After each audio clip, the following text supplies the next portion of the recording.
park just down the road from your house. You've called it Ulibarri Park, which that's fine. That's good enough. Yeah, that's just because I think it's called Meadow Lakes Park, but it's it has half a basketball hoop. I don't know if anybody's ever been here. Well, we're gonna play catch here, and the first disc that I want to show you was mainly Bob Giulio at Discraft's idea. Okay. Also a little bit of my idea. I wanted to capture a young, ripe Paul Ulibarri, and then I wanted to capture a later Paul Ulibarri. Yeah. So this is the first disc. Oh my gosh, of course. This is the first disc that we're playing That's with. the classic photo.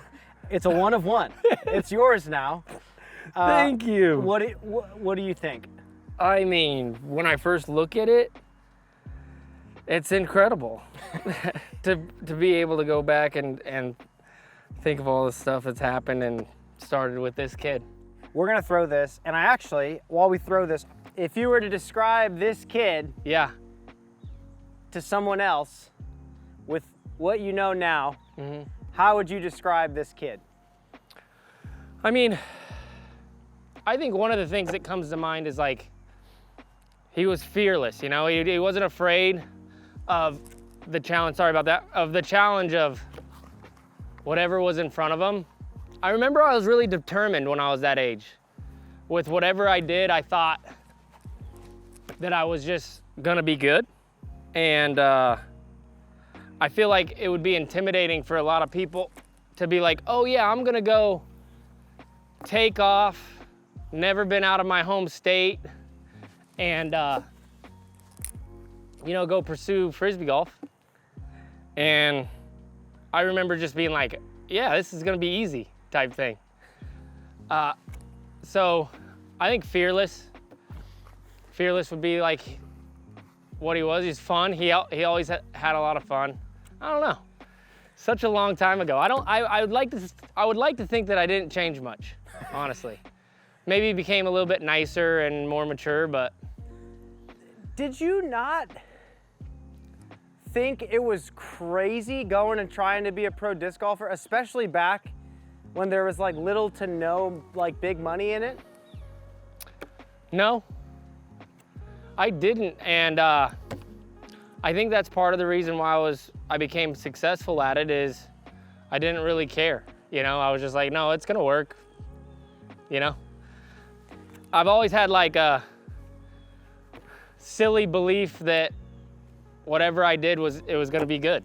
You know, kind of dumb luck maybe to go along with it, but I still hold a lot of those things. You know, it's actually funny, I was thinking about it a couple days ago, and I remember a feeling that I would get when I was that age, that I just had like this crazy confidence that I could be better than anybody at anything I did. And it was a real feeling, you know?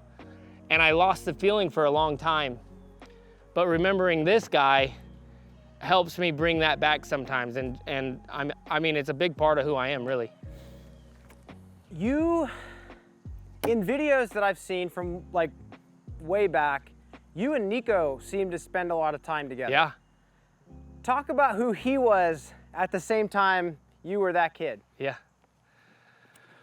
Well, you know, when I first started, I wasn't that good compared to like a few other people, and Nikko was one of them.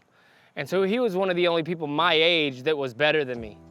And so I latched on right away because I didn't think that was possible, for one, and he was just such a fiery competitor that I loved competing against him, you know?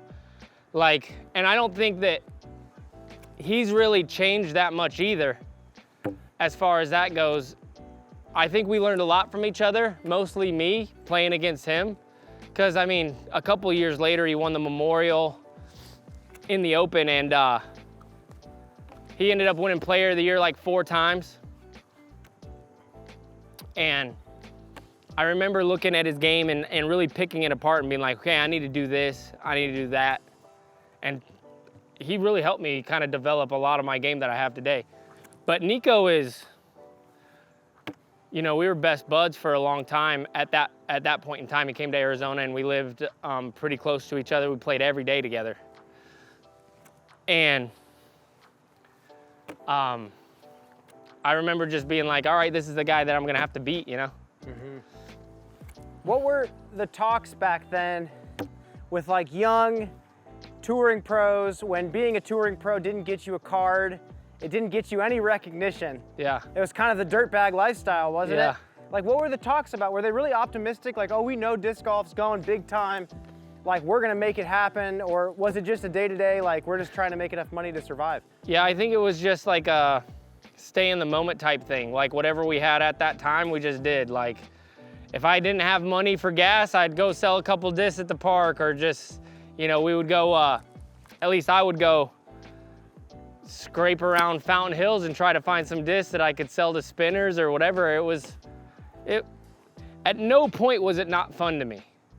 Like, even when I had like $5 at one point, it was still a blast and I was never worried. Fast forward a little bit, you and I toured together for a little bit. Yeah. For a little bit before you tore your ACL. And I know that point in your life was like all over the place. It was There's crazy. so many things you were figuring out. But what did you actually think about me when we were first touring together? When we first got in that RV, I drove you nuts, didn't I? No, you didn't drive me nuts. I think the one thing that drove me nuts was I like things my way. And I remember being like, they're like boxes, like a little cluttery. And I would be like, hey, we need to clean this up or whatever. But I only have to tell you once and then it was always done. Yeah. I think it would be the opposite. I think I drove you nuts rather than me drive you nuts. But we did great. I mean, once we learned our grooves, I feel like we really got on a roll and we got a lot of stuff done. I agree. I'm thrilled to hear that I didn't drive you completely insane, because I agree with you. And I also find it funny when we toured together, and this was very fresh, like we met here in Rock Hill in Jeremy Colling's or not Jeremy Colling, Henry Childress' house, where I think Jerm was living at the time. And that's where we met. We bonded over the Banger GT. Yep. But then like we didn't really talk much after that. You just wanted to tour in the RV, and we were pretty opposite. Yeah. In a lot of ways. All right, so we're standing in front of your house, which, congratulations. Thanks. It's kind of rare to grow up in disc golf and be able to buy a house off Frisbee, kind of like you said. Yeah. I wanted to get you a disc that commemorated. Oh, how cool. Yeah, the disc that I would say potentially changed your life. You wanna talk about this? Well, yeah, I mean, you're right, it did change my life. So, Captain's Raptor, Bob came up with an idea for it after I gave my spot up on the elite team to AB, and he's like, hey, you know, we want to hook you up with this thing. And it releases once a year, and the cool thing is they were expecting it to, you know, sell however many they were gonna sell, and it like quadrupled what they thought that they were gonna have to sell the first year. And that was my first big check to where I was like, when I saw it, I was like, oh my gosh, I never thought this would happen, you know, type thing. And yeah, I ended up getting a house and among a few other things, and finally comfortable. Yeah. After all those years. After a lot of time, yeah, absolutely. So that for sure is it's a great stamp, and I'm always gonna be thankful for the Captain's Raptor for sure. Is this your first time seeing a Captain's Raptor stamped Ultrastar? Yeah. I don't know if there's another one out there right now, so there you go. Oh, and it flies true. Nice and overstable. I want you to tell me again the story of how you even got the name Raptor for your How disc. I picked out the name Raptor? Yeah. I mean, I loved the truck. And it was my favorite truck. And so when, it's actually kind of a full circle story too. When we were coming up with the Raptor, I told them that that's the name I wanted to have for the original one that I helped like design and everything. And they were like, well, it's taken by a company in overseas. And I'm like, but I've never heard of a Raptor disc. Like, what do you mean? And so we came up with other names or whatever, and I kept going back. I'm like, dude, we should just call him and see if we can like buy it or something. And so that's what he finally called them, and they're like, yeah, we'll give it to you for a price. And so we bought the name from him, sent him some Raptors. Oh boy. And I told him, I was like, hey, this Raptor's gonna someday get me that truck. And once these sold out, Bob flew, him and Shane flew here and helped me go pick out a Raptor in Charlotte. No way. And so it was cool because I was like, hey, someday this is gonna buy me my favorite truck. And now I have one, so. That story to me is the most Paul Ulibarri thing I've ever heard of. No, Paul, the name is taken. Many people would say, ah, oh, dang it. And you're like, oh, really? Bring that man to me right now. Yeah. Show him to me. Yeah, it's pretty cool. I mean, and it became a real popular disc, which is awesome. Like, they did a great job of molding it. Not only the regular Raptor, but the Captain Raptor is like one of their like premier discs, I feel like, in the lineup, you know? In disc golf now, how you are now, watching players like Gannon, you have to commentate on all of them, week in and week out. Yeah. Do you ever feel phased out, or does that belief always stay with you that once you get healthy, it's game over and you can do it? No, I don't actually, and because I believe I'm gonna win again, and that's one of my last goals. Of course, I want to win a major, but I want to win again, like later on in my career, to prove that I'm good enough in my era when I won and this era now. Yeah. And so when I see those guys, they're incredible, but I turn back into a student of the game to where I ask questions, I watch them play, and I see things they do and I adapt them, you know what I mean? Yeah. Like, a lot of my putt comes from Gannon, honestly, putting it to the side to get more spin. And so I'm constantly learning. I think what happens is old skills get outdated. And if you don't want to work, you're gonna get ran over by the next generation. Mm-hmm. And that's not something I want. Like, I want to play well into my 50s as a elite player, you know? And it's one of those things to where I believe it, so. Is it sad to see players in your generation like start to drop off? Does that ever feel sad to you? Yeah, it does, for sure. I mean, I wish I could just help coach them and just be like, dude, you don't have to. Like, there's time and the game needs you, you know, type thing. But I see, it's funny how age can affect you big time mentally along with physically. But I mean, if you're healthy and you do the right things, your physical will be fine. But it's up here that, like, I think life happens. You know, you get kids and you get this and wife and dogs and cats, and people need you. You have different priorities, and that's a skill that a lot of people don't have, is being able to compartmentalize all that stuff with still having the focus of like, no, this is my goal and I'm gonna do it. That just means that I don't have enough time to do it, but I'll make time type thing. It's kind of where we are right now. I just saw you holding your baby in the garage. I've talked to players that have had kids, and they say it just completely changes their life in so many ways. Give us the scoop. How does it feel being a dad? Well, it's crazy because I hear that from everybody, you know, before I had Raina. And they're like, no, you don't get it. Like, once you have your own kid, you'll understand. And I'm like, okay, whatever. Like, I love people. I'm sure it's not gonna be crazy intense. Man, the moment I heard that little baby cry, everything changed. The moment I looked into her eyes, everything changed. It's a different level of love that I've never experienced, and it's incredible. And I'm just insanely lucky because I have a healthy baby girl.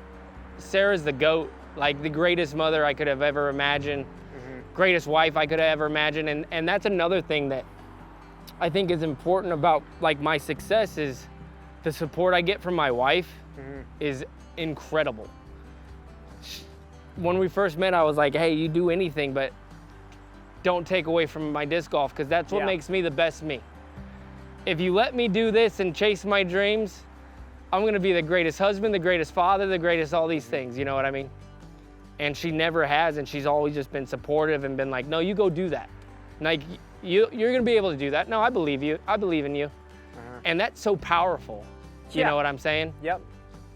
And then to just see her develop into a great mother is incredible, and see my daughter, and just gives you so much more to live for, which is wild. I've never felt a love like that in my life.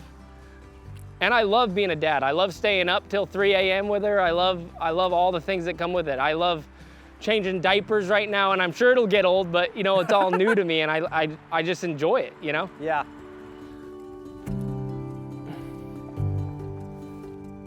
Oh.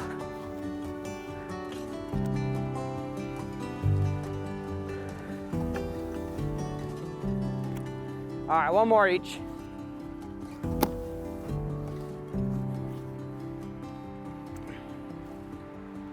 Nice. With a bang.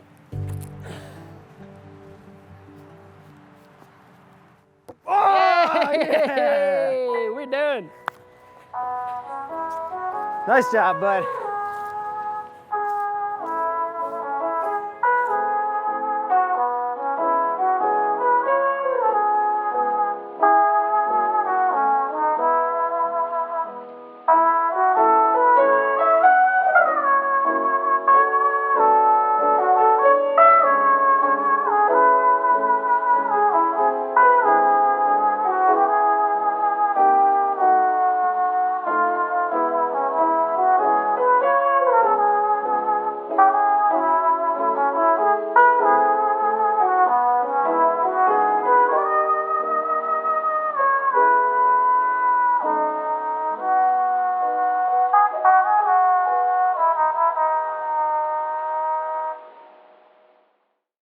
Coming up next time on Catch, Brian shows Madison the worst disc in his collection. This disc was made by Imperial Toy Company. Am I allowed to look at it? Yes, it's called the Spin Move Windjammer. And Imperial Toy Company got famous for making Godzilla action figures, and they went out of business. And I actually have no idea how this disc came into my collection. How do you go out of business when you have no slip grip?